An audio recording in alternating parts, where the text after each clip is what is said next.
2022 years ago, there was a rumour started, and similarly to today, there were rumours of Villa signings, but there are a lot of similarities as well. At that time, there was no sun. We wouldn't believe the sun anyway. There was a shining star that we all turned to look to, Steven Gerrard. And there were a host of names that we'd never heard of before. Gold, frankincense, myrrh, frankincense. I'm sure I saw something on Twitter about a fullback called frankincense, actually. 5 million, 10 million bid maybe. This is Talk of the Trinity with special guests.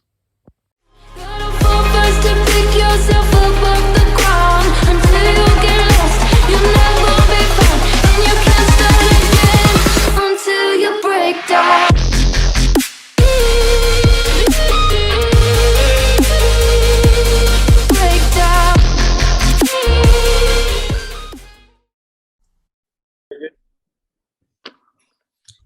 Hello and welcome to this special edition of the Talk of the Trinity podcast. I'm Baz Barrett. I'm joined by Will Forrest, as always. This time of year is dominated by a story of a birth and 3 wise men who went to go and visit. But here at Talk of the Trinity, 3 wise men is not enough for you. And we have assembled a crack team of 4 wise men. We've got Dave from the Irish Lions, Liam from the Qatar Lions, Russell from the Cayman Lions, and we have got Connor Sherry, Mr. Aston Villa captain, with us as well to discuss the January transfer window coming up. But before we get to the January transfer window, in order to look forward, you have to look back. And the transfer window just gone in the summer was a busy one for Villa, with players going out, but also players coming in. And coming up to halfway through the season, the players have adjusted to the new life at Villa Park and have got themselves, not having just through one era, now in the Steven Gerrard era. So 2 new managers in a short space of time that we'll be coming on to. But in terms of the players who came in during the summer, Russell, if I can come to you first, looking back now, how have you found the first few months of the summer cohort of 2021, such as, Danny Ings, Leon Bailey, Emi Buendia? Have they met expectations for you so far? Personal view, with the exception of Emi, most recently under Stevie G, the others unproven. We trust them. You look back and say, yeah, they're class act, Danny Ings. And also anything you see of Leon Bailey in Germany, you think, wow. But they're unproven, be it, and there's plenty of excuses or reasons, valid reasons, injury, international call-ups, whatever. And when we talk about potential signings, I'm going to throw a name forward and say we might have bought the wrong, in my opinion, the wrong Bayer Leverkusen midfielder. Because there's one name on my lips from what I've been watching and seeing all the stats, and we get Bundesliga action here regularly, and this guy looks a bit special. The one that we could still buy him. But I think his value is going to go up. Well, if it's at 50 odd million now, I suspect it's going to go up even higher over the next couple of years. So you are teasing us, Russell, with what is going to come later on in the podcast, where we're going to ask for some top January transfer targets. So stay listening for that, because we'll be throwing some names, some realistic, some probably not, but it is Christmas. Let's have some fun. Though, what about you, Dave? How have you found the summer business so far? Similar for you to Russell? Well, Baz, there's a name you didn't throw out there, and I think given the recent weeks, I think he's been the most impressive, and that is Ashley Young. He seems to have fitted really well into this new style of playing under Gerrard's, maybe where you have kind of, wing backs getting forward, and we've seen him push a bit further up at times, and then, granted we only get around an hour, 70 minutes out of him, but he's done really, really well. So I'm actually going to say, if you taking into account our huge upturn in form and how important Ashley has been in that, I think that he's our best summer signing. I agree with Russell that Buendia is improving. But it's just interesting because when we sell Jack Grealish, I think the fact that we saw the club spending on these players, it kind of put our minds at ease. But in hindsight, maybe we didn't need to spend all that money, because we certainly haven't seen the best from the lads who came in, the Grealish replacements, the three, the famous announcement by the chairman. But look, I mean, to answer your question, I think Ashley's done a great job in recent weeks. Totally agree. Yep.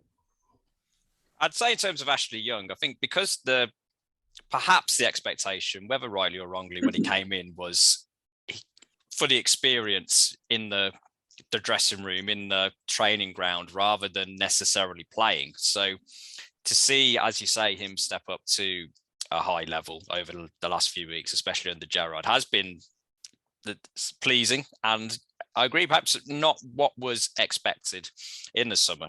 Though, was it expected by you, Will, when we brought in Ashley Young? Or am I being totally unfair by saying that expectations were a bit low in the summer for Ashley Young? I think the best thing that could have happened for Ashley Young was there being lower expectations, being the age that he was coming back to the Villa. Nobody expected him really to be pulling up trees. But as Dave says there, he has been the best player. He's been the most used, the most reliable. I think out of all of the new signings, he's had the biggest impact. I feel as though obviously Leon Bailey's been very unlucky. He's been great 20 minutes here and there, but with the two injuries he's had, he's obviously not had the game time that us Villa fans would have liked. Emi Buendia started well, faded a bit after getting called up to Argentina. We changed the formation. It didn't suit him as much, and he's coming back into his own again now. And Danny Ings, I'm still going to bang that Danny Ings drum. I think it's 5 goal contributions in about 12 games, which it's not too bad, but we probably expect a lot more from him, knowing the prolific striker that he can be in the Premier League. But fortunately for us, Ollie Watkins has started finding the back of the net again. No, I mean, there is the debate that was raging under the final days of Dean Smith was about Ings and Watkins. Can they play together up front? The answer from recent games is they're not going to be playing up front together. It's going to be one up front, and it's going to be Watkins based on recent games and also because he's started scoring. Though, talking about Danny Ings, coming over to you, Liam, I suspect the answer is yes in terms of too early to write him off. But in terms of, are you confident that when he's had some fitness issues, some injury issues, when he gets a run of consistent games when he's fit again, still expected him to be what we thought, the 20 goals striker? Or is he going to have to accept now that his role in the team is going to be, well, maybe literally behind Watkins in terms of the formation, but not necessarily being that main target man up front? Yeah, I don't think he's going to be in a position to be the starting striker. Watkins has kind of shown that he is the go-to guy, and he's the reason why he doesn't get taken off as a sub, because he's just got that little bit of spark in him that you just never know what he's going to do, which he kind of showed, I think, was the Brighton game, just kind of out of nowhere, shifted the ball onto his right and obviously got the win goal for us. And I don't think they work up top. In the last game, you could see they were crossing each other's paths. Both were making kind of similar runs. And I mean, I kind of felt that they were getting a little bit kind of ratty with each other, where Watkins was a bit reluctant to kind of lay it up to Ings, and Ings was kind of obviously shooting to try and get goals, get his confidence up. So I think he will have to kind of settle for that role. And obviously, depending on what his contract is, I can't see him leaving anytime soon. Villa aren't going to take a massive loss on him, and he's probably happy with the contract that he's on. So I think that's going to be a big one for that Gerrard's going to have to sort out. We saw when Watkins moved to the left, he's not as dangerous. He doesn't do the track and runs like the other guys do. So I think he's probably going to have to accept his fate in that one. And we've mentioned him in passing, Jack Grealish. He was the cash cow. Jack G, I think he's called. But he was the cash cow that provided the funds for all these players. And obviously, at the time, a big loss to that Villa team. Obviously, it's a few months since Grealish has left, and he's been mixed for Man City in his first few months there. Moving to you, Connor, in terms of Grealish now out of the club at Villa, how are your thoughts about the exit of Grealish a few months on? Still missing him, or very much happy to leave him in the past? Obviously, yeah. I think, don't get me wrong, when he left, I was gutted because I really thought at the time he was one of our most profile player at Villa. But yeah, I just had a feeling when he left, I thought we might struggle in the league. But come to terms with it now, since he's been at City for a few months, I think since the way that we've been playing, I feel like at least we're not a one-man team anymore, and everyone can depend on each other on the pitch throughout the match, and it just feels more better. And obviously, I wish Jack all the best for his, career, because that's what he said ages ago.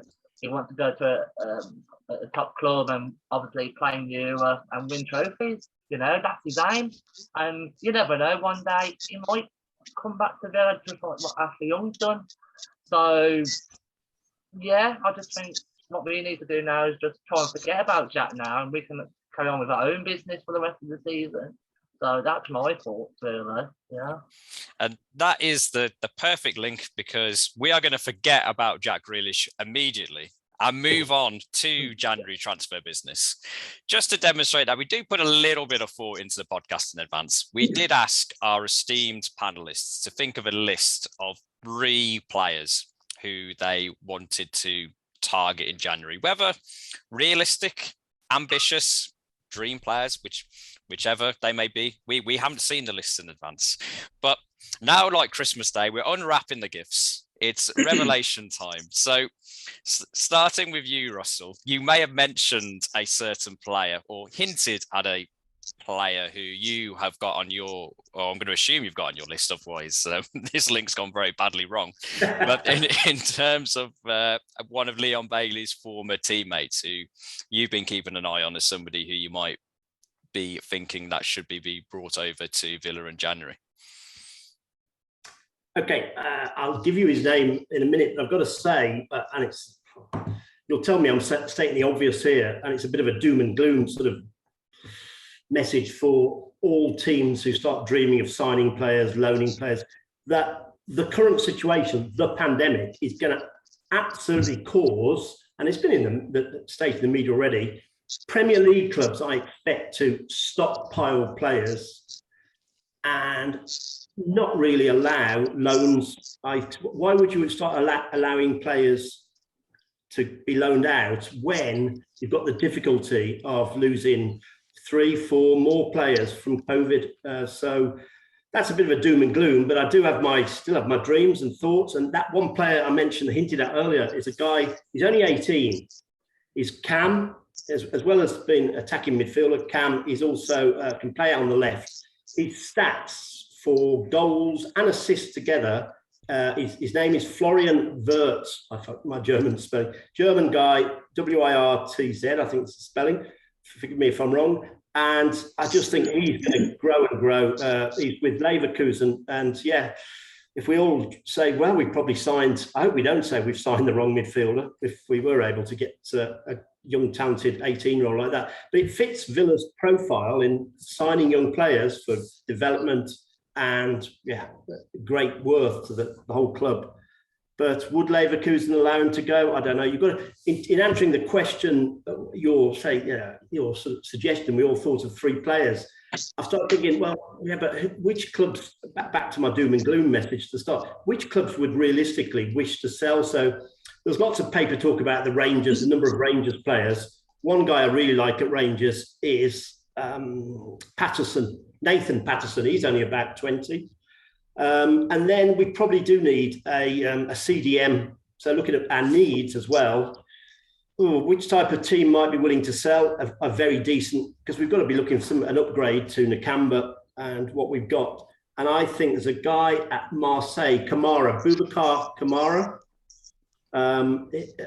Again, very good stats up there with the best CDMs around. And so there's 3 players, although anybody sensible looking at Villa said we probably need cover for left back. Rangers do have a couple of left backs. One's an older guy who, again, comes as Rangers fans think, speaking to Rangers fans here, they think he's brilliant. Barisic, Borna Barisic, but he's in his late 20s. While they do have a young lad, Calvin Bassey, as a left back at Rangers as well. So you've got to look at which teams are going to be willing to sell. The likes of the French League, the French League, Scottish League might be willing to sell some players. But against that first comment I made, clubs are going to just want to stockpile, and they might want to bring in 1 or 2, but not letting many loan out. So that might be a jolt for the likes of Davis, our Keenan Davis, who probably would love to go and play championship football for half a season. So there's my 3 minutes. I mean, January is always traditionally a tricky time to buy and sell, just for some of the reasons you mentioned in terms of uncertainties of what's going to happen in the second half of the season, always exacerbated by the pandemic in current times and teams not quite knowing in terms of whether they're competing for championships, European places, avoiding the drop, so not wanting to do business until the end of the season, where the funds do get a little looser and the merry-go-round kind of goes into full flow. But you mentioned in terms of a left back, which I think has been identified by a lot of people as a potential key position for Villa, either in January or in the summer. Like, moving to you, Liam, did you have a left back on your list? Yeah, and maybe Russell might actually know him. I can't actually remember what team he plays for. He's Suso, which I think he's Werder Bremen. Again, I've not seen a lot of football outside of England this year, but I know he was one that was kind of on the media side of things. And I've done a little kind of the worst thing that everyone does, which is look at the YouTube clips, and found out that he's unbelievable. I think I would look good on YouTube. But he's a young lad as well. He's very, very pacey, has loads of assists, gets into those areas that we that target gets into a lot, but doesn't ever really have that final ball. So he looks very good, and I think the rumor was 25 million for him. So he would be someone. I know Aaron Hickey's been kind of linked an awful lot during the Smith era. I'm not sure he quite has the pace that Gerrard would want. I think Gerrard wants his guys to be kind of in the mold of Cash almost, and that they're very, very quick, good delivery on balls, which is what Cash needs to work on. But yeah, I think Suso might be someone that could fill that one. I think he's Werder Bremen, if I'm not mistaken. And there's a name, a German, my dream left back would be someone like Rafael Guerreiro of Dortmund. I can't see Dortmund selling him, but he's Portuguese, he's brilliant. And that'd be a dream left back, Liam. But I haven't, I'll look into that Werder Bremen guy, very good. Yeah. I mean, it's certainly always a long list of decent players, shall we say, in the Bundesliga. I mean, you can just see by not necessarily just in terms of the German national team. They've been decent, shall we say, over the years, but also in terms of they do attract a lot of players from outside Germany to go and play in that competitive league. Though, obviously, Gerrard, former manager of Rangers, there's been some links in terms of former players wanting to come and join him. Patterson's been mentioned already. Connor, in terms of players who you might like to see come and join Villa in January, are there any Rangers players who would interest you, or do you think we should be looking elsewhere for new recruits? There was about 2 Rangers players I had in mind, and then others from different teams and countries. Yeah, so the 2 Rangers players I would probably go for was Glenn Kamara, CDM, and possibly Ryan Kent, on the left wing. And I just think them two players will definitely match the position in the squad to give more competition to the other Villa players. And that's what we need, really. A lot of competition, what will help the other Villa players more. For, okay, I've got to play really good, because if I don't play good, I'm literally on the bench and do nothing. And then I'll probably say a left back. I need another left back, because if Target gets injured, I've got no one else. And I thought of another player from Bayer Leverkusen, what Russell said, and he's I believe he's a 19-year-old. His name's Boemak or something, and he's like a Swedish international. And I've watched a few clips of him, and yeah, he's definitely another top talent to definitely go for, in my opinion. He's very pacey. He loves to tackle, what Matt Cash does. Yeah, a bit of everything. And then possibly another midfielder, I'll say. Probably Josh Brownhill from Burnley. I don't know what's your thoughts on that, but he's definitely another good player, in my opinion. And then probably another striker, really. I would say someone from the Premier League, because, you know, as I said, if Danny Ings gets... Mo Salah. I wish Mo Salah, because that'd be a dream. But yeah, I've heard another rumor about Joe Gomez from Liverpool. That's Yes. what popped up, and I don't know about that one, because obviously Tyrone Mings and Konza has a great partnership at the back, and I just think if we bought Gomez, it would be unfair if we dropped Mings or Konza, you know. So yeah, that's more kind of players I kind of want to sign, really, for Villa. Yeah. I think a lot of the players linked with Villa fall under the category of young up and coming players, which I think fits in with the strategy of the club to buy players with the possibility of building a team over, you know, a longer period of time, and also resale value in terms of if they do well at Villa, a bigger club will potentially come in for them and we can make a profit, because every club really has their place in the natural food chain of football, and Villa over the years have very much found their place nestled below the clubs, you know, such as Man United, Liverpool. Hopefully with success, we'll be pushing ourselves up towards the top of that chain. But turning to you, Dave, in terms of saying a lot of the players we've mentioned have been younger players, have you got any grizzled veterans on your list, or are you continuing the young and keen theme on yours? Well, I'll tell you, the one, I have a few young players. I was worried I was going to be last, so I came up with like a good few names. So only one player that I had down here has been said. In terms of someone we could take a punt on, now maybe this is a bit pie in the sky, but I'm looking around, who's got pedigree but just isn't doing it at the moment and not playing at the club, and maybe Gerrard would like, and the name Dele Alli comes to mind.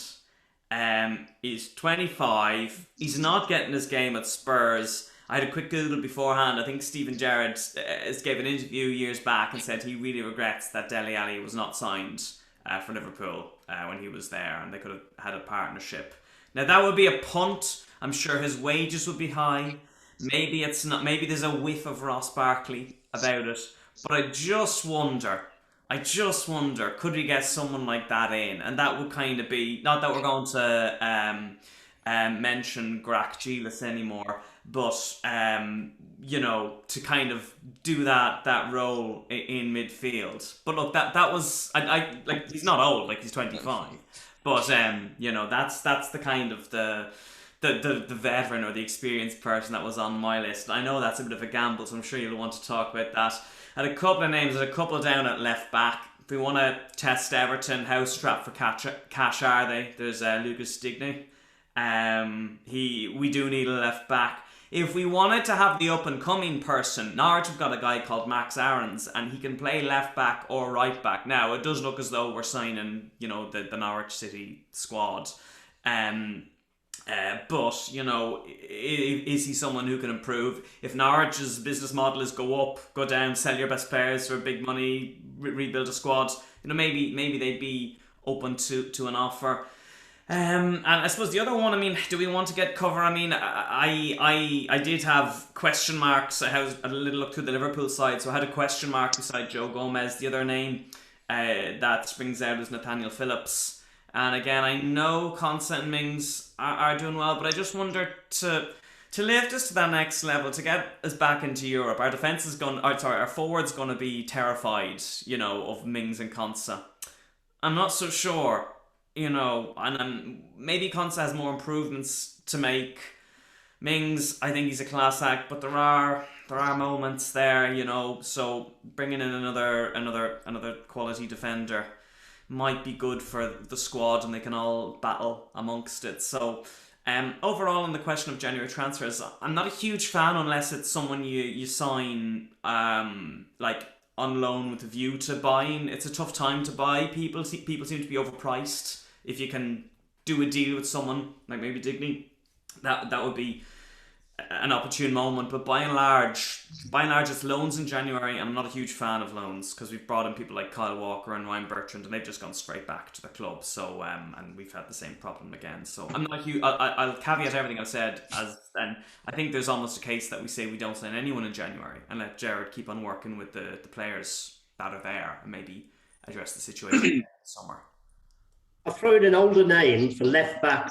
Question mark right back, an older name. You're probably only going to get a season and a half out of him. Kieran Trippier, if Atletico were willing to let him go, he's 30 something, isn't he? A season and a half, as I'd have him there definitely as should be everything that Stevie G would like as a wing back. And it may be in terms of kind of uncertain times, as we've mentioned, that loans may be the way that clubs go, so they're not exposed too much in terms of significant transfer fees up front. Dele Alli is one that me and Will threw out there in a podcast a few weeks ago in terms of potential targets for players who may be itching for a move away from their current club. We threw him out there, Will. He's been like a boomerang. He's come back into the discussions. Would you be looking to have Dele Alli? Was he on your list? Or if he wasn't on your list, would you be happy with him? Or is it a case of there's a reason why he's not playing for Spurs, so best to leave him under the Conte revolution?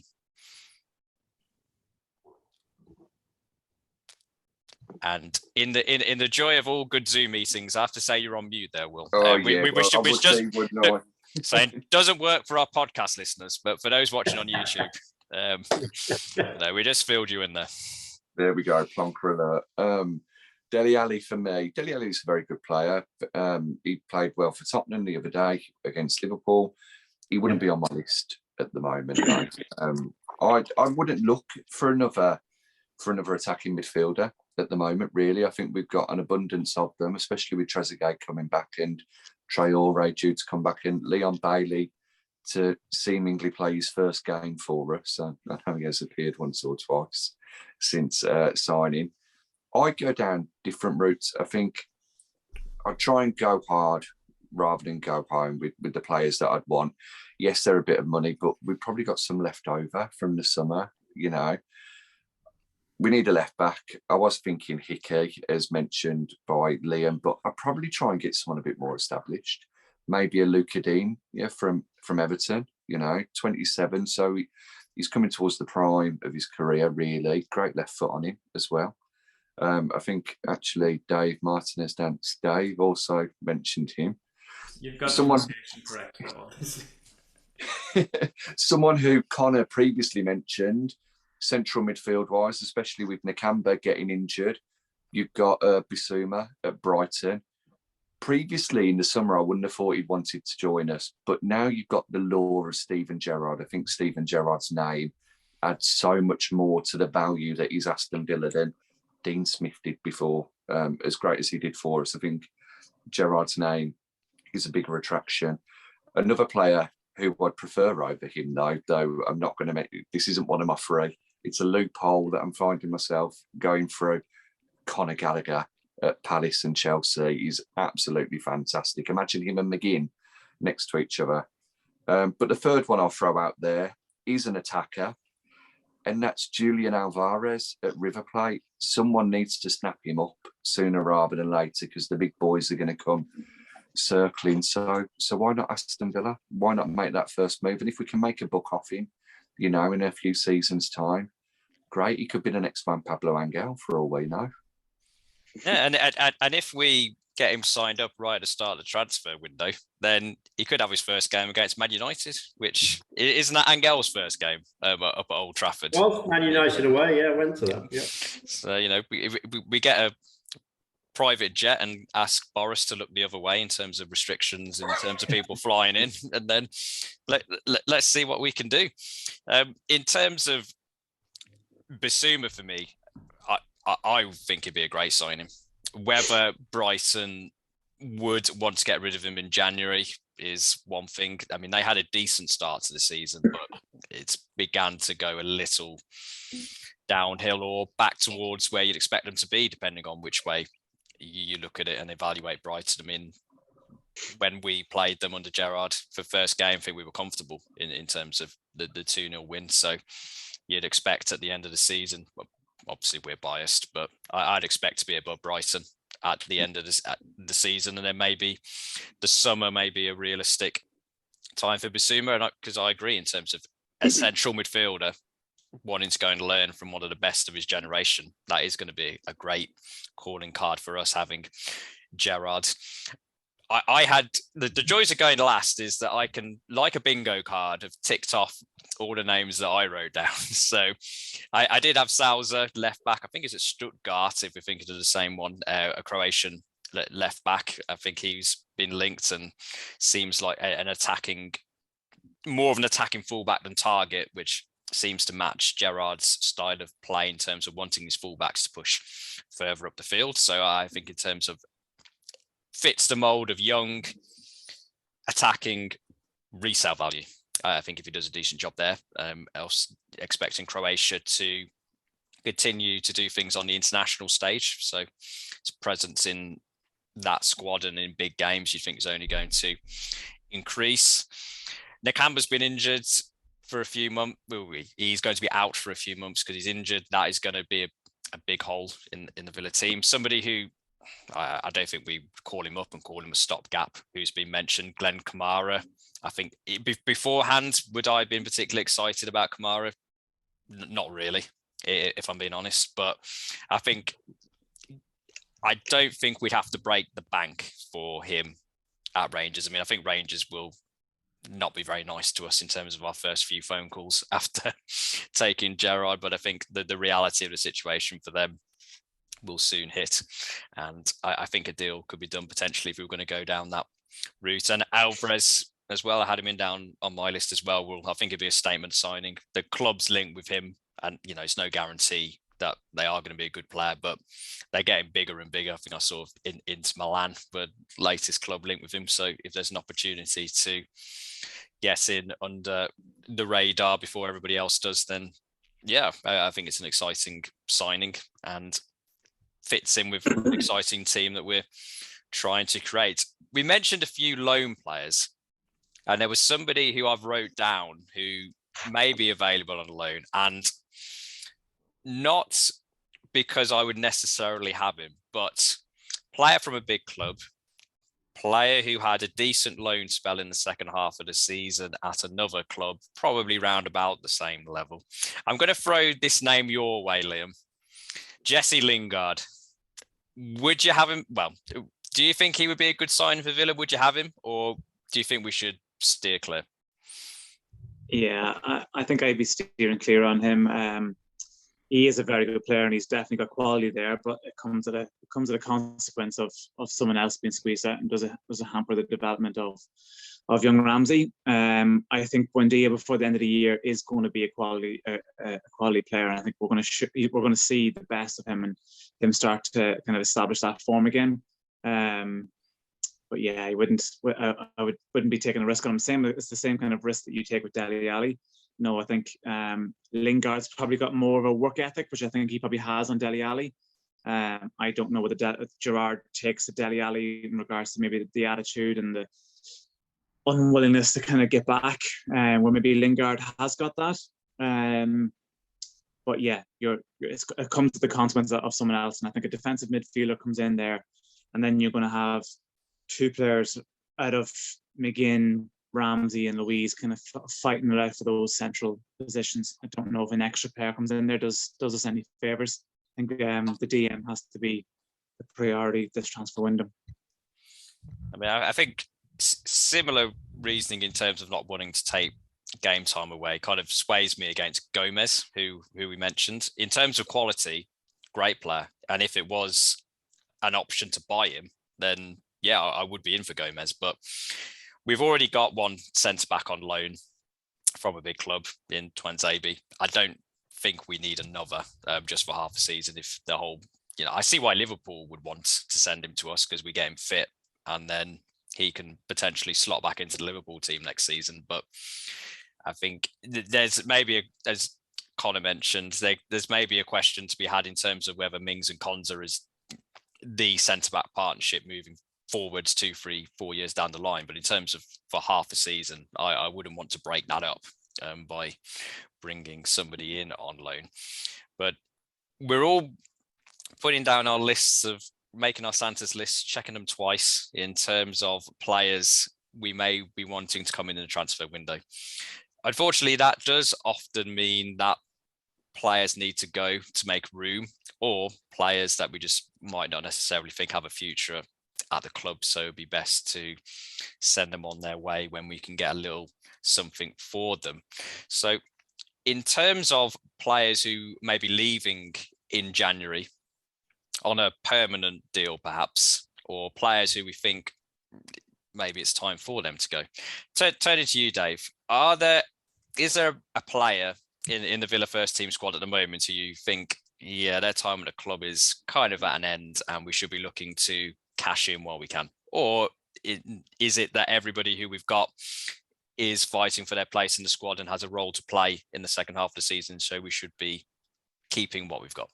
There's a strong logic. Who was it who said it? Was it Russell? There's a strong logic just keeping whoever you have because you don't know who's going to suddenly drop down with COVID or whatever it is in the next while. But if I had to pick one person that I think we should look at offloading, or maybe it's their time has come, and El Ghazi comes to mind. I presume that would have been maybe the first on most people's lists. I mean, you know what? Someone put together a nice highlights package on YouTube. He's scored some great goals, some screamers, put in some good balls.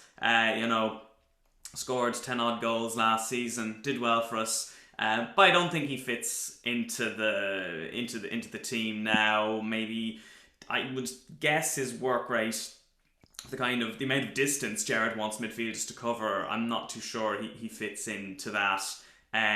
So if we want to sell someone and get money for him, he's the one, because he has got qualities and attributes that a lot of sides would like. He was just short of going to the Euros with the Netherlands, so maybe he should consider going back to the.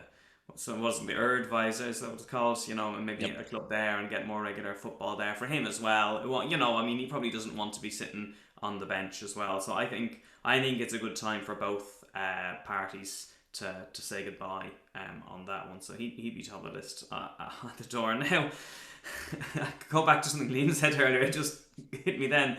Should we try and make a quick sale on Danny Ings if someone was interested? I don't know. I mean, Liam's already addressed that one. But if some shrewd business person, if he didn't fit Gerrard's model, and because he did start the season, is he still a good asset, a tangible asset that would get money? But anyway, look, my answer to the question is El Ghazi. I'm sure in terms of you mentioning a potential return to the Dutch league, Ajax are still in the Champions League, so I'm sure he'd be tempted if that potential move was on the table. I'm putting wildest speculation together as to whether Ajax would want him. I'm sure our guys live tomorrow, Baz. Yeah, I mean, Al Ghazi might want to go. I mean, I'll be taking 20% cut of the fee if I do manage to negotiate a move to Ajax for him. But back to Holland, but potentially so. But if underlying point aside, in terms of potentially keeping hold on to players because of the current situation, if we ignore Dr. Russell and we don't keep hold of the players, going back to regular Russell, who would be on your list? Who would be your one in terms of somebody who we might be looking to or should be looking to move out in January?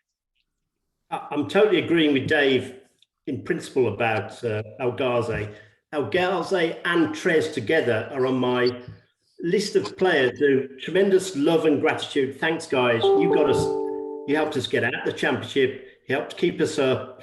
Thank you very much. You've gone as far as you can at Villa in terms of where we're aiming to go. We want players in their positions who are top 8, top 6 players. And El Ghazi and Trez don't hold, and perhaps Bertie T to a degree, don't hold the ball up well enough on the flanks, to my mind.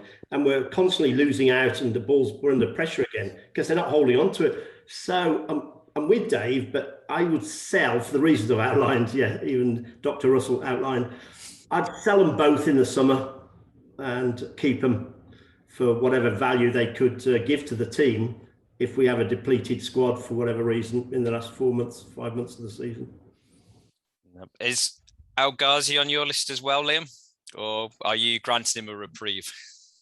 No, I wanted him out last summer when Roma were showing strong interest. I do not like El Ghazi. I know he got the goals last year, a couple of penalties, but I just don't think he's a good enough player. I think he could go back to Ajax and do damage. I think he could go to Italy where the game's a little bit slower and do damage.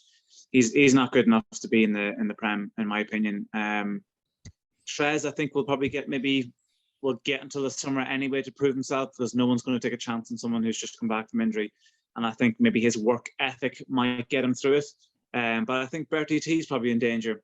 I think he's probably not got the footballing brain to suit Gerrard in regards to his positions that he uptakes. I think Traore likes to be a little bit of a free spirit and go where he wants and do his little tricks. And, maybe Gerrard would like that, but I have a feeling he's going to be one that maybe gets moved on in the summertime. But in January, I would like to hope that Mourinho comes back in for El Ghazi. And I'm not sure if there's anyone at Roma that we could maybe do a little bit of a swap deal for. I'm not 100% aware of their squads. But yeah, there's. I think it was 11 million in the summer that was being touted, or even 14. I'll take that every day of the week. I'll drive immediately.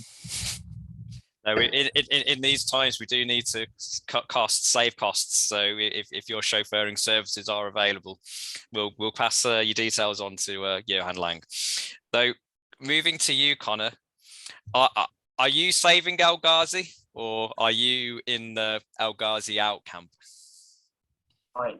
Don't get me wrong, I love El Ghazi.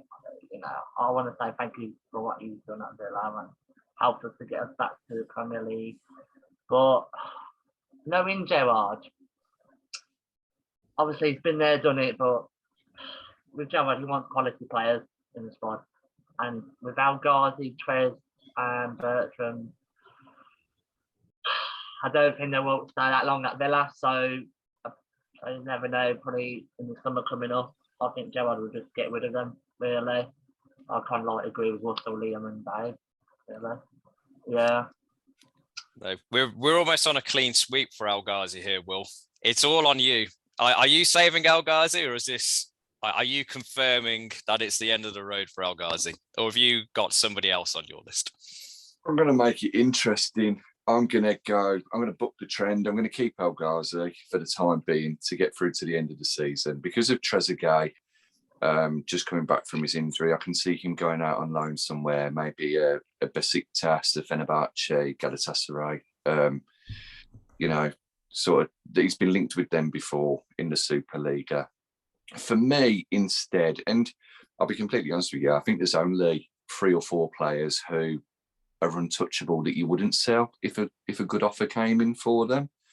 I'd be looking to ship out Courtney Hawes at the moment.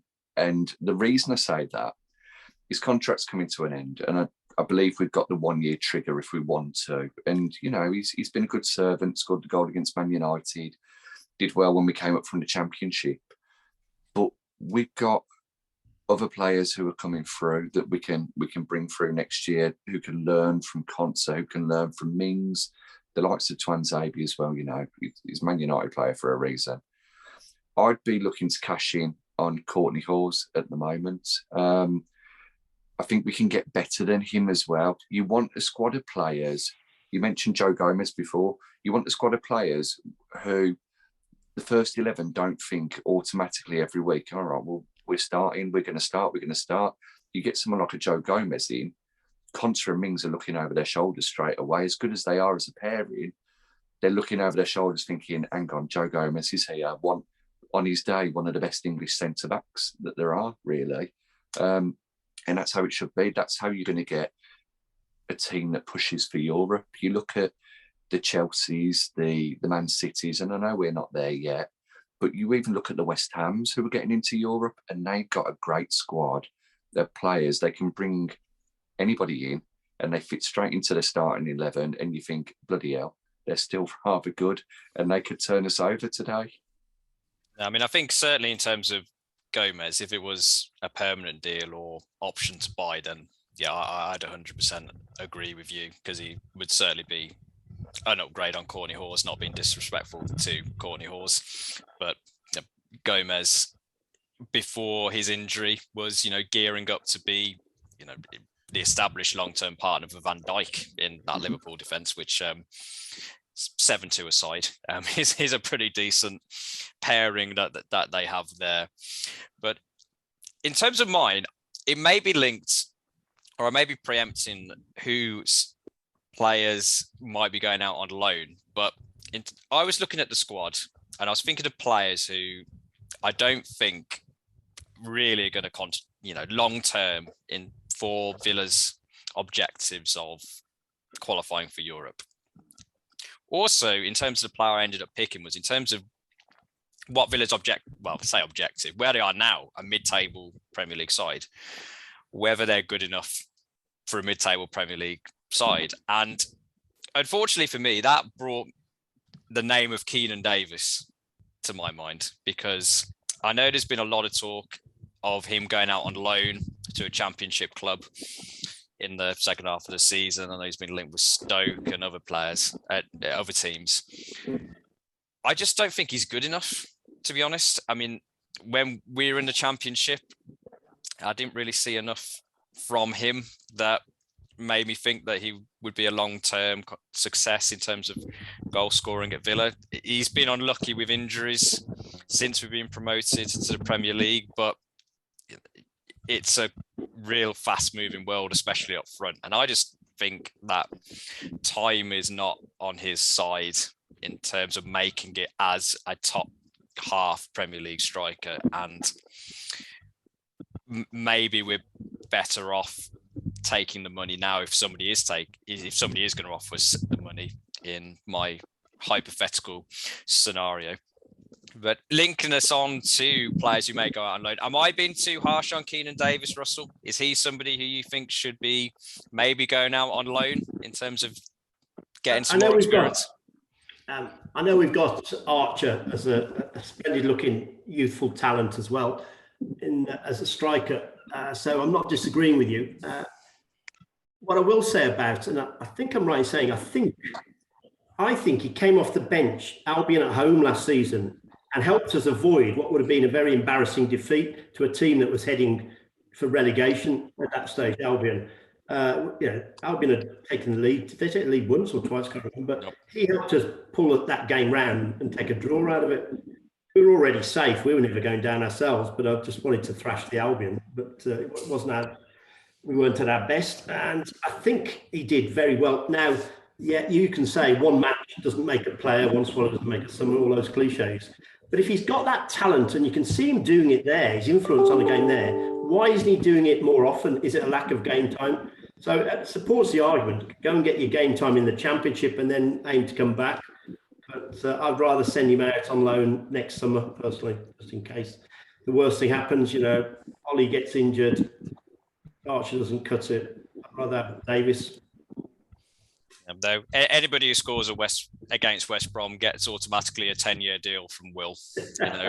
Regular listeners will know that he's not the biggest fan of West Brom, and Will mentioning Trezeguet going out on loan potentially to get some game time, which makes sense to me. I'd agree with that. I'd say in terms of, you mentioned Archer, depending on whether our dream signing of Alvarez comes to pass, if it did, I would send Archer out on loan, funnily enough, to a top half championship team if they wanted him, because I think in terms of who's more likely to be at Villa in 4 or 5 years contributing to where we want to be, I do think that is Archer. So I'd like to see him getting experience in the championship as quickly as possible. Though for you, Connor, in terms of players who you think may be going out on loan, should be going out on loan in January, is there anybody that springs to mind for you? I think definitely, as what you said, Baz, definitely Callum Archer. I think he needs more game time and experience, because in the future he will definitely be one of the top strikers in the league, just what Harry Kane was at the time. I believe that. So yeah, get more experience, which should do a good job in the championship, and then come back to the next season. Then probably as well, probably Caleb Chukwuemeka as well, so Carney's brother. I think another player should go out on loan as well to prove if he's good enough to be at Villa longer. So, well, Jamie just quite a few of us really from the academy, and then yeah, that's it, I think. No. Yeah. We had a round of people condemning El Ghazi previously. Are we going to have a round of people saving Keenan Davis, Liam? Is Keenan Davis one who should be going out on loan for you with the potential of coming back, challenging for a place next season? Or would you cut your losses at this stage? And who else would you send on loan if not Keenan Davis? Yeah, I think Keenan Davis splits the camp on Twitter, doesn't he? It's, you know, you got to give this man time versus he's useless, he's got no goals, get rid of him.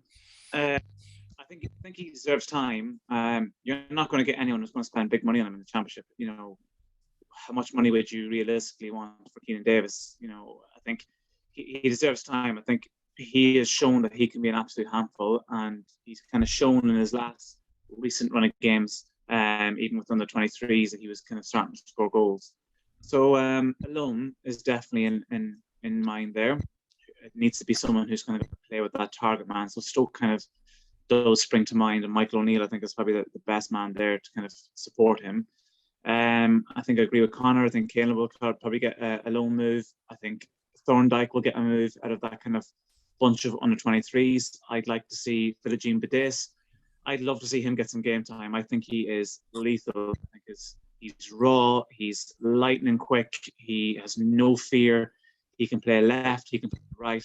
I'm a massive fan of his. I would take him in the squad over El Ghazi every day of the week, because he's kind of got something that comes out of nothing, and he will scare defenders. And I often kind of look at games where we're maybe either, you know, trying to see it out, or whether we're chasing it, bringing on someone with his pace and just letting him run can absolutely scare teams. And especially when we were kind of playing against Liverpool as well, giving someone to make them think, you know, giving Robertson someone to think about when he was kind of racing up. So I'm a massive fan of his.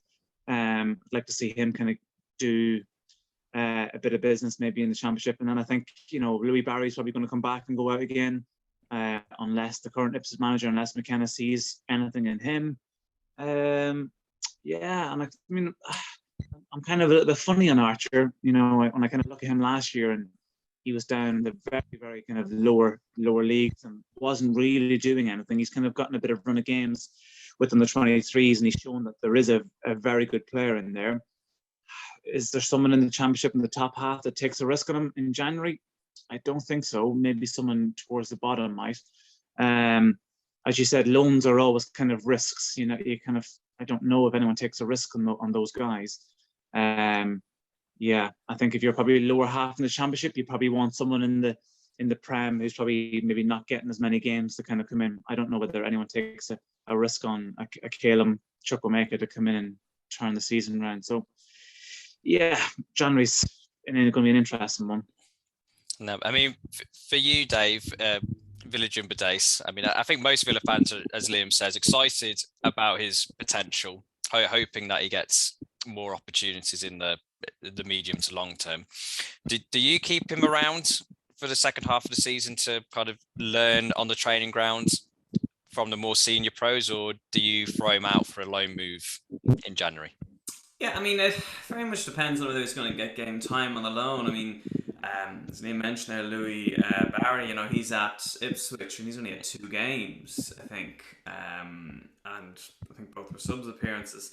So, you know, I don't know if he learning anything at Ipswich there. So, chucking someone out on loan, it doesn't necessarily, it's not necessarily the right move for them. And for the Jimmy Dace, I mean, my God, preseason he looked incredible, you know. So I mean, I was so excited about him. Now, obviously, he didn't feature in the senior squad, so maybe he's still got some developing to do. He's 19. He's young. Is a champ. As Liam said, it's a championship club going to kind of take this youngster that they've never heard of, unless they kind of it gets recommended or someone says this guy is real up and coming. It's hard to see. It's hard to see a championship club take a complete unknown who's only 19. So it's almost like waiting until 2021 and give them a little bit of game time or cup time so they prove themselves, and then maybe a championship club will say, oh yeah, we'll take a chance on him. So I think for the Jimmy Dace needs to stay for now, and maybe we look at what's possible when we get to the summer. We've just to go back on the Keenan Davis point. What I would say is I think Keenan Davis has been a victim of Villa's lack of firepower and manpower up front, because he really should have gone out on loan in the last couple of seasons. But we've had, you know, I suppose we're lucky with the Wesley injury, and then, you know, we really only had Ollie Watkins as a fit forward for most of last season, and we've had to keep him as cover. I think Keenan Davis, I had a look there, is he 23? Am I right in thinking he's 23? Maybe I'm wrong there. I had lots of notes here. But I can't find it now. But he's the age where he should have gone out. He's 23, yeah. He's the age where he should have had a spell somewhere now. So we have him on contract until 2024. He needs to, you know, go in to Gerard's office and say, I need game time now. If you're not going to give me here, let me go on loan now. And because he's got that goal against West Brom and he has played a bit of senior football, I think a championship club would take him on and would take him on now. So I think this is the moment for Keenan Davis to show what he can do. And I just hope he doesn't get told we need to keep you for cover, because, you know, we and hopefully we don't, because with Ollie Watkins, with Danny Ings, with Cameron Archer, who's had a couple of appearances as well in the Cups and done really well. So this is the time to let Keenan go. And if I was Keenan Davis or his agent, I'd be trying to force it through now. I mean, you mentioned giving the kids some game time in cup games. We've got an easy third round FA Cup game coming up, so I mean, I'm sure we'll be able to fulfil the starting 11 with those and see how we get on.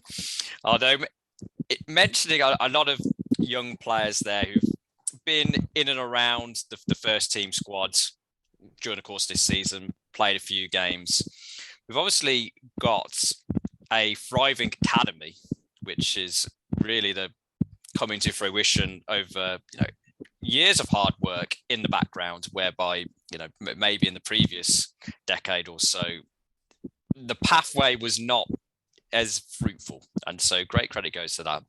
So we do have a bunch of new recruits looking potentially to get some game time, or well, certainly training time with the first team, whilst Gerard is still forming his opinions of players, seeing whether they can be the surprise entry to get a run.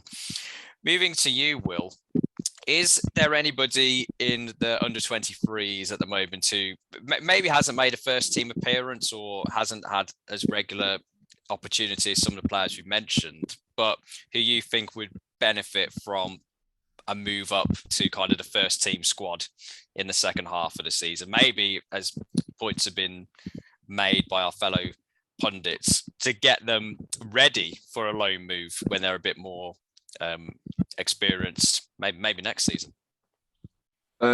Yeah, the one player who I believe has been in and around the first team squad. There was talk at the start of the season that Esri Konsa and Tyrone Mings really rated him, and that's Bogard. Especially as I'm shipping Courtney Hawes out on, selling him. Bogard is a Dutch youth international, left-footed centre-back, can also cover at left-back as well.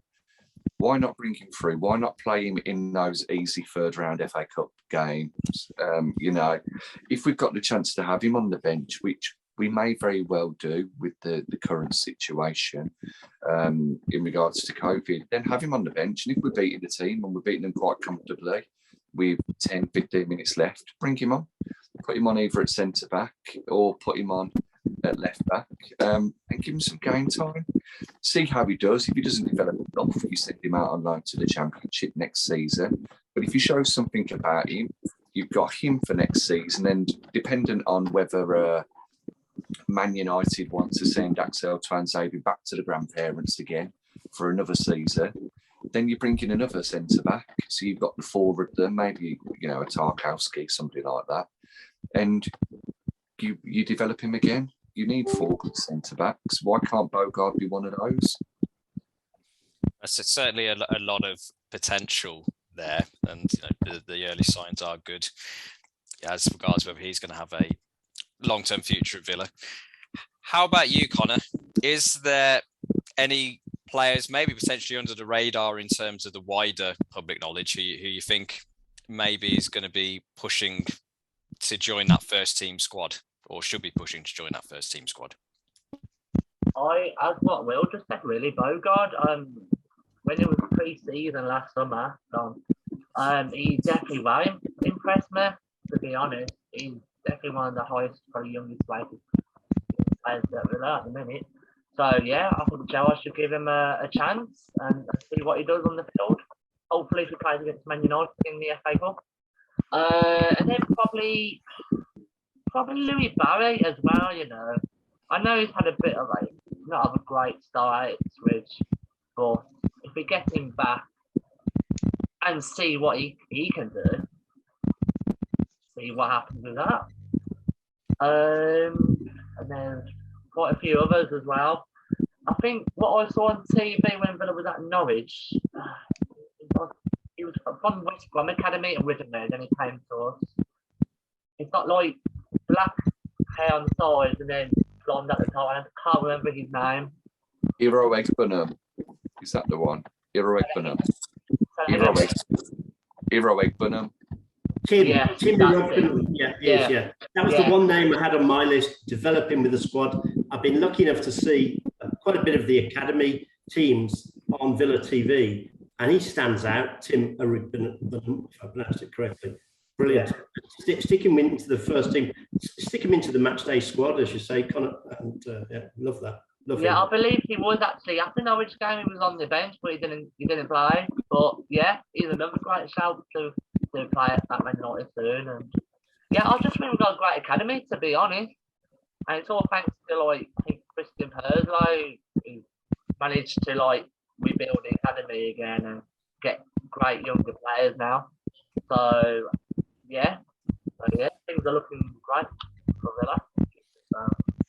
Yep, and it's good point you raised there, Connor, in terms of obviously Barry's time at Ipswich has not gone particularly well, and it shows the perils of a loan move gone wrong. As you're hoping they get game time, and if they don't get game time, and you have a 2020 hindsight, a wonderful thing, have a look and say, well, maybe they would have been better off staying training in the first team squad. If Barry comes back from Ipswich on January the 1st, as we expect he will do, if it was up to you, Liam, would you keep him in the first team squad to almost prevent kind of the same thing happening again? Or would you be looking to send him out to another squad, another contender, maybe in the Championship, maybe in League One, but just making that small print in the contract about the recall clause perhaps a bit tighter in our favour to get him back quicker? Yeah, no, I think I'd let him go out again. I don't think there's any point in bringing him back. I think he probably still sits behind Archer at the moment. I think he is still learning when he's out at Norwich. He's still around professionals. He's still around grown men who are probably teaching him the kind of standards and work. So, sorry. But yeah, no, I think he probably could do with going out and probably just learning again. In Ipswich, I think, from what I've seen, some of the fans that are on Twitter and stuff, is that the firepower is probably what Ipswich have got an abundance of. It's the defence that their issue is. But there again, as we've said before, who takes a chance on a guy who looking from the outside in takes a chance on a guy who can't make the Ipswich team? It's what do you do? Is he better coming back to the 23s and giving it a lash there and getting that confidence up and restarting again in September? Possibly. I'm in two minds with him. It's kind of like your man. I love your man Kessler, Kane Kessler. I think he looks incredible. Bring him back. At the weekend, yeah. But does he sit on the bench and learn from Cash? But actually, he's getting minutes at Swindon and he's getting assists and winners at Swindon. So it's a toss of a coin there, because the kind of the full backs is the area that Gerrard has identified as needs looked at, and we know we're going to get a left back in. Right back, I would hate for us to go and spend a lot of money on a right back when you've got someone in the mold of Kessler there who is very, very attacking and looks like he is a very good defender as well. So it's, there's a lot of those guys that are a toss of a coin. The guys that are out there at the moment, there's no one really shining in their kind of respective clubs that I can think of. It's something to kind of sit on, isn't it? Though in terms of Barry, thinking of if he comes back and maybe sending him out on loan to somebody else, I can think of a club who are short of money, need a striker because they've lost their big summer signing recently, and who are already familiar with his game. Barcelona. They might want to move in for him in January. Though, Dave, save the listeners from my crazy suggestions. Have you got some more serious suggestions in terms of some younger players who may potentially be looking to break in that first team squad who deserve an opportunity? I would agree with Liam's kind of second thought there. I think Louis Barry, bring him back and just put him in the under 23s now. That'll still, I think, be a step up to what he had been used to.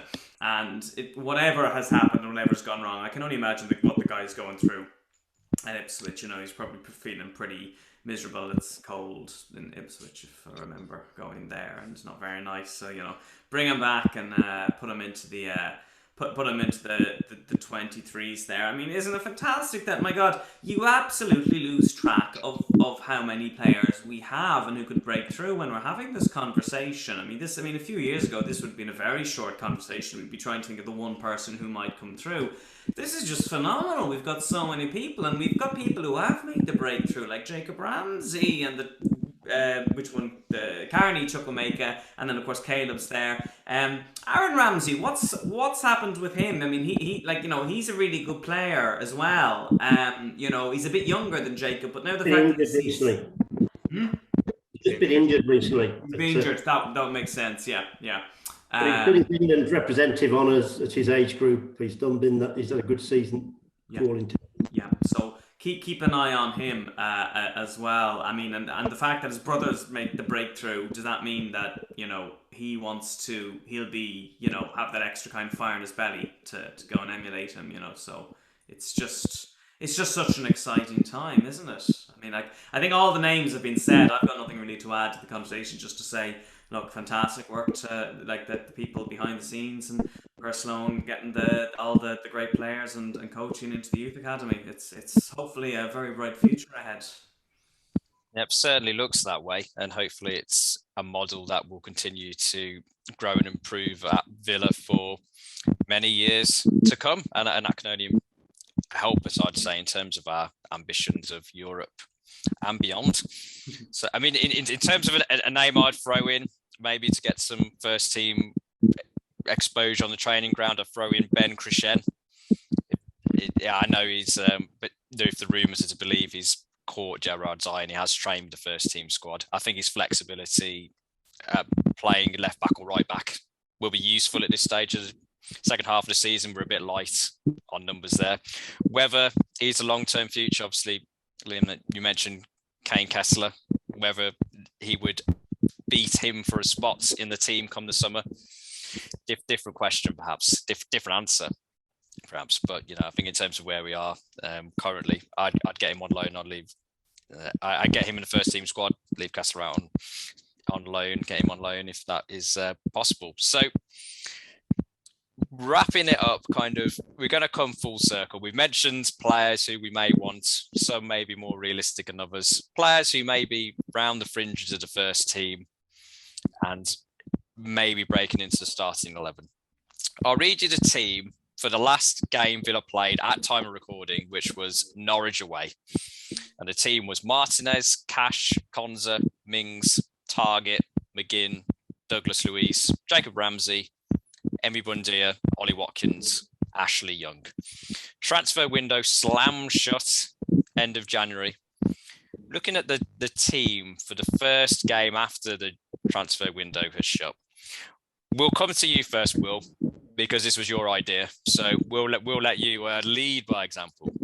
In terms of that starting 11 from the Norwich game, how many players, I suppose it's a question of whether realistically or ideally, how many, leaving aside terms of Villa players who are already there who may come back because they were injured and slotted into that starting 11, do you see any new recruits or players on the fringe of that first team from the academy bursting through to play in those first February games? I think we're seeing you left back in on the first game in February. Target has done very well since Gerrard's come in, but he doesn't have the panache and the attacking nous that Matty Cash does on the right hand side. So if we see Sosa or Rafael Guerrero, great shout earlier, Russ, in regards to him at left back, I think we're seeing you left back. I love, as I mentioned before, I love to see Luca Digne there. One person, and maybe should have mentioned this earlier, who could potentially leave, again, been linked, and we don't know what his contract situation is a Douglas Luiz. I think if he's not going to sign a contract and someone comes in for him, we could potentially see him go. But if he doesn't and he stays, I'd play him as an 8. I'd get Ramsey further up the field instead of Ashley Young, despite how well Ashley Young's done. And you put a Bissouma in there. If you can add Digne and Bissouma into that starting 11, I think all talk of Europe is back on the cards. I'd certainly be happy with those additions if we can get them. How about you, Russell? Do you think we'll be getting a few players from the Bundesliga coming to join the Villa revolution in the transfer window? How do you see our starting? I don't think more than one or two. We'll get more than one or two in. Being realistic because of the pandemic situation, we'll push for it, and I think money should be no issue. We should go for it. But that starting 11, for reasons that were said earlier, I think the only one I'd not want on it, if we didn't sign too many, would be Ashley Young. Ashley Young was brilliant and has been brilliant, but I just think he doesn't need every game time every week. He's the type of guy who can influence a match, can come on various positions, most accomplished player. And all the stats coming out, you read these quotes from the club saying his stats in training are absolutely incredible. He's leading so much of the fitness stakes, Ashley Young, at his age, and that says a lot about him. His attitude, he's a winner. So we need him, but not in the starting 11 every match. So for the most part, yeah, I can dream about a superstar left back instead of a Matty Target. Realistically, I just look, and exactly what you've been talking. I look at our youth setup and say, what a cracking squad across the club. What a cracking squad across the club you have inherited, Mr. Gerrard. You're a very lucky man. Yep. Though, aside from restoring El Ghazi's rightful place in the team, Liam, would you see any other changes to the starting 11 come February? Just maybe El Ghazi as captain, take that away from Mings. We need to bring him on against Man United for the penalties in the FA Cup third round. I don't think I'd be disappointed if that was the starting 11 in February either. I think, the players that we've talked about bringing in are absolute upgrades. And I think Will's right. If you brought Basuma and Adinye in there, that is a frightening team. But again, I wouldn't be disappointed. I don't think Gerrard's a fool either. I don't think with Purslow there as well that Villa go and do anything that's reckless. I think a left back is definitely what they want, but if it's not now, I think they're probably happy that Matty Targett is the guy that will be there until January, until the guy that they actually want is available or is worth better money. I can't see too many changes. I think that if there's a left back available, we'll get it. I would love Basuma. I think Basuma has a massive kind of impact on changing the game. He kind of, he's like the conductor of an orchestra. He kind of controls the pace of it. He's box to box, and I think he's even an upgrade on how well Nakambo was playing in the last couple of matches. I think he would just be a superstar signing. I do like the looks of Kamara. Basuma's kind of quality, but I wouldn't be disappointed if that was the starting 11 in the next game. It wouldn't bother me. Would you share a similar sentiment, Connor? If that was the starting 11 for the February slate of fixtures, would you be particularly disappointed, or do you think we need to get a couple of players in? Obviously, so far to the season, it hasn't been too bad, but I still think we might need probably about 2 or 3 new players. So obviously, as what we've said throughout this podcast, definitely need another left back to give more competition to Target. And then obviously Basuma, as what I said, another great shout. He'd be like kind of like replacement for Nakambo, because obviously, as we know, Nakambo would be out for quite some time with a bad injury. So yeah, Basuma is for me. And then I think probably nearly towards the end of the season, on March or April time, give the Villa youth team got a chance as well. And I think we should hopefully have another good season. Hopefully to finish about the 10th at the minute. So Miami's like 8th or 9th or 7th still. Villa table. Yeah, that's my thoughts really. Yeah. And we'll leave the final word to Dave to see whether we can be dreaming this Christmas, not just of a white Christmas, but of a successful second half to the season. In terms of the January transfer window in the business we may or may not do, and the team we look at in February, Connor mentioned there in terms of his predictions for where Villa may potentially come based on the first half of the season. Do you think that we need a couple of players in January in order to reach those expectations, or do you think the squad that we've got now and the team that we put out against Norwich is enough already to get us to where the board may expect us to be? I mean, the side is improving. There's no doubt about that. Really disappointed the Burnley game got called off, because I fully expected us to win that the way we've been playing. We just look so much better now. I mean, Gerrard has really got the midfielders, firing up. There was a really good article in The Guardian actually during the week about, and they had the kind of average position during the games. Dean Smith's last game and Gerrard's a couple of games into Gerrard, and they're a bit more forward, and the two full backs, the wing backs, they're further forward as well. So he's just got them, I think, just running and doing a lot more, covering a lot more ground. And I'm excited to see kind of where this goes. So, it's a strange time to have the January window. Is it a thing where Gerrard just wants to really assess what he's got and who can do his game plan, or does he have ideas of who he wants to bring with him? He might like to make 1 or 2 signings. It's always good to just, have someone, in the dressing room who's going to, live off your every word because you've just signed them. The one player I'd love to see a bit more of is Morgan Sanson. If he got a run in the side, he'd be like a new signing, and he was good at Marseille. So again, it's a year now since we've signed him, and we've hardly seen him in a Villa jersey. So I'd really like to see him.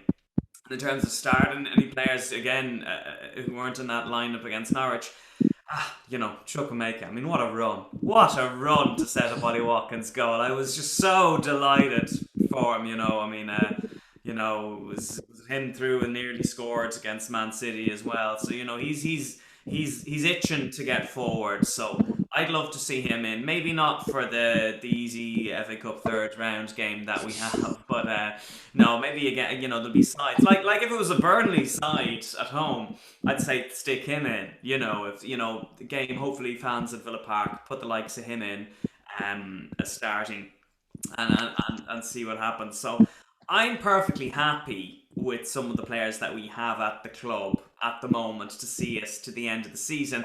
It would be lovely to qualify for Europe, but look, let's not get ahead of ourselves. And I don't know, do we need the distraction of the Europa League on a Thursday? Really, at the stage we're at, so let's just focus on getting this new system in, and hopefully we'll win a few games. And we're playing good football. I'm enjoying us watching the game. Actually, the game against Leicester City, that was one of the best games I've seen in a long time. I mean, it was end to end, and if there's more games like that, as eventful and dramatic they are, brilliant. Great entertainment, and it'll be fun watching Villa. And maybe it hasn't been fun for a little while. So I'm very optimistic just about the way the team is going. Whatever happens in January happens, but I would say the real rebuilding is going to be in the summer. And as I said at the start, I think there's a case for maybe not making many signings at all in January, and just to see what we've got and what he can get out of who's already there. And whether or not there is the opportunity or the requirement to strengthen the starting 11 in January, one starting lineup that needs no strengthening is this lineup of esteemed pundits who thank you very much for joining us to provide us with your thoughts and insight into Villa coming into the January transfer window.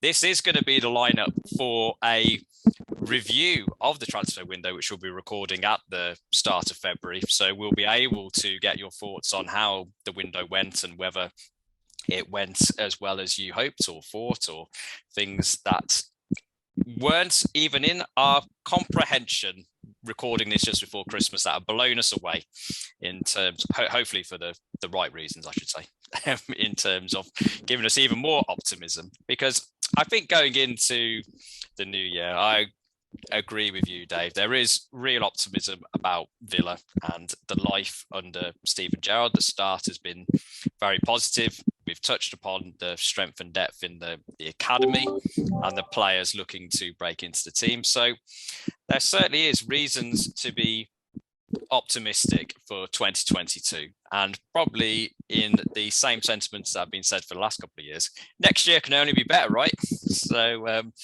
we will be checking in February to see how things are getting on. So once more, may I take this opportunity to thank Russell, Liam, Dave and Connor for joining us on this special edition of Talk of the Trinity podcast. Whilst you wait for February to come by, me and Will will be with you, reviewing games if they go ahead, previewing games if they go ahead, and bringing you in terms of all other Villa news and views. Check us out on our Twitter page at Talk Trinity, where if there are no games, we'll be running many polls, as we usually do, to pass the time. Also, check out our YouTube channel at Talk Trinity. Why change a winning name? We will be uploading videos, and check out our previous videos that we've uploaded. Some great interviews on there, and looking back in terms of the season so far. Check us out in terms of the podcast directories. We're on Apple, Amazon, Spotify, Google, some other ones I probably forgot that I'll let my co-host fill you in on the sweep. And I think for me, I think that leaves me to say, hope you all stay safe over this festive period. Hope you have a Merry Christmas, and we will be with you soon. Although I have noticed in terms of Christmas may already have happened by the time that this recording goes out. So if Christmas has already happened, I hope you had a good one and that you're looking forward to the new year. So to save me from any further faux pas, I'll pass you over to Will for his final thoughts. once again, thank you everyone for joining us on this conversation. Pre-transfer window is very much appreciated. If you're watching us on YouTube, please like, subscribe, hit the bell for the notifications. You're obviously on Twitter, that's where you've heard about us. So get following Connor Sherry, get following the Qatar Lions, the Irish Lions, and the Cayman Villans as well. And lastly, as always, cheers, Tar. Thank you very much. I'm Villa till I die. Up the Villa. Up Up the Villa. Thank you, gentlemen. Thank you, lads. Catch you later.